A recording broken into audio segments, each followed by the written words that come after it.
Mungkin ini adalah video terakhir daripada Beta Hamal. Perjalanan yang dimula dengan penuh semangat, kini hanya tinggal satu kenangan.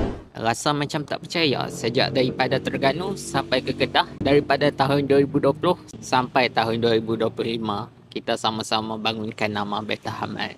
Daripada satu hobi kecil sampai menjadi satu perjuangan yang Ikram takkan lupakan. Hari ni Ikram terpaksa buat keputusan yang berat ni bukan sebab Ikram dah tak sayang dengan hobi beta ni, tapi sebab keadaan tubuh Ikram sekarang dah tak mampu teruskan perjuangan ni. Uruskan ikan hiasan bukan sekadar suka-suka tau.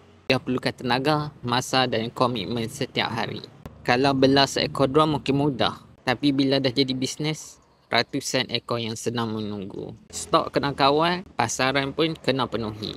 Sebenarnya, semenjak minggu lepas lagi, tangan kiri Ikram ni mengalami kehilangan upaya secara drastik. Ikram tak rasa sakit, Ikram tak rasa lengah. Tapi tangan kiri ni, dia rasa tak mampu buat benda berat.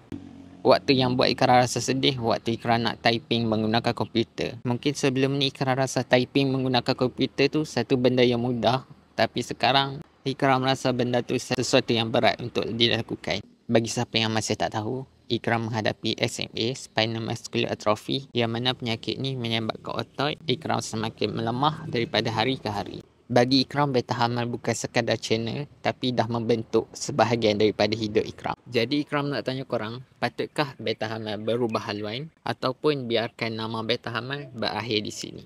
Ataupun korang masih nak tengok Ikram kongsikan kisah-kisah kehidupan Ikram serta perjuangan Ikram selepas daripada ni. InsyaAllah selagi tangan Ikram masih kuat untuk tekan button record dekat kamera ni, Ikram akan terus kongsikan perjalanan hidup Ikram dengan korang semua. Jadi korang boleh like dan komen video ni. Tolong bagikan cadangan korang apa yang Ikram patut kongsikan selepas ni. Kalau ingat beta, mesti ingat Hamal, The Art of Fish. Bye. Assalamualaikum.